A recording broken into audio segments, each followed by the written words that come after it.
course, but why is he so obsessed with the word dragon? Maybe he thinks dragons are so cool.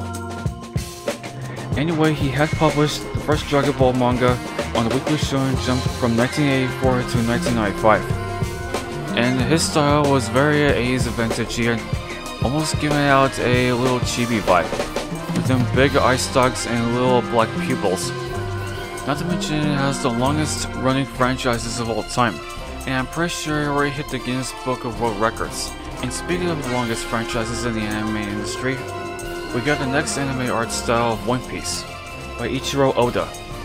Comparing to the Dragon Ball and Dragon Ball Z for having the longest runtime in mainstream popularity, this series began from manga in 1997, and it is still going on to this very day. And what about the art style that I took a reference out of the character Monkey D. Luffy onto Bakugo? Well, rubber and explosion don't mix. Oh, I see, the art style. Most of the characters that I've seen in the first season of One Piece look kind of like ragdolls. For a pirate-themed anime, it looks pretty impressive and also very action-packed.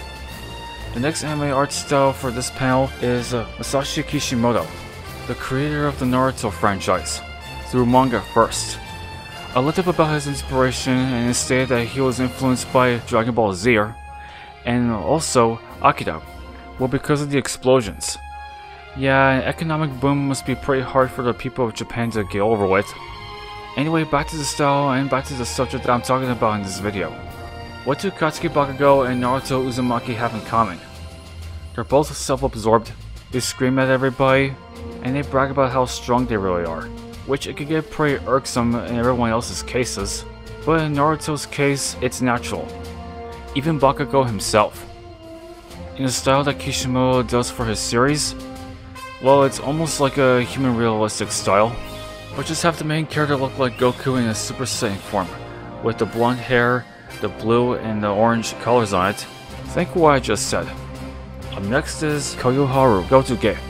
I couldn't pronounce his name. And he created Demon Slayer, for which I personally really do adore.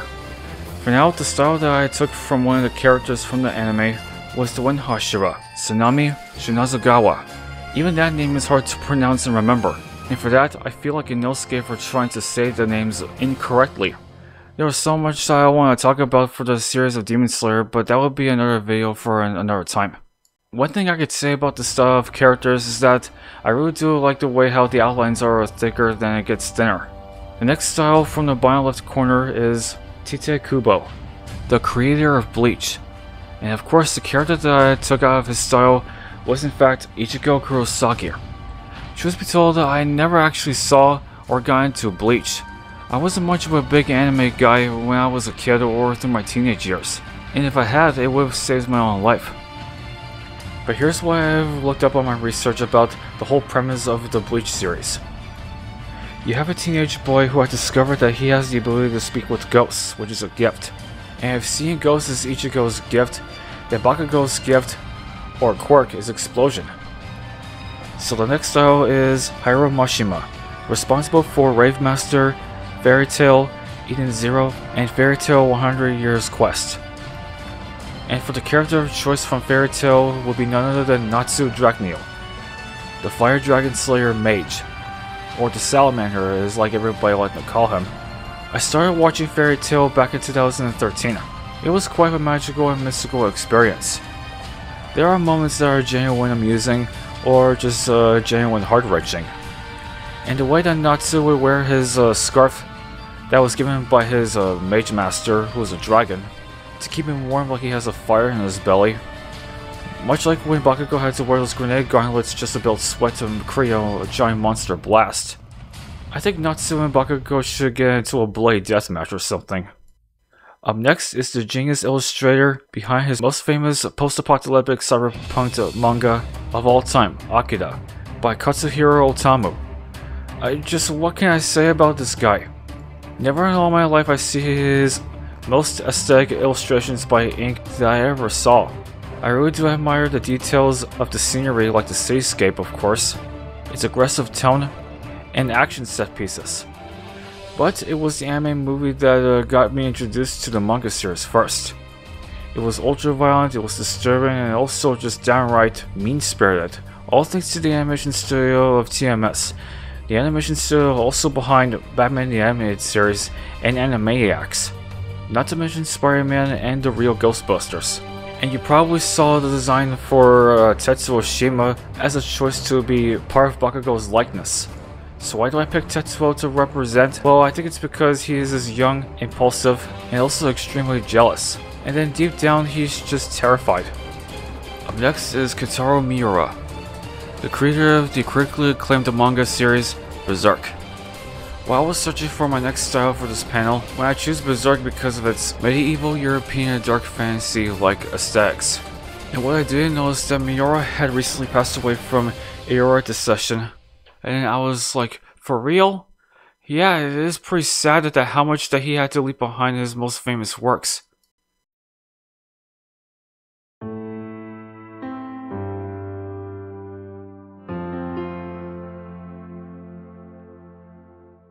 And one of these days, whenever I got the chance to watch Berserk, I would God bless his soul for such an incredible and amazing journey that he'd go through.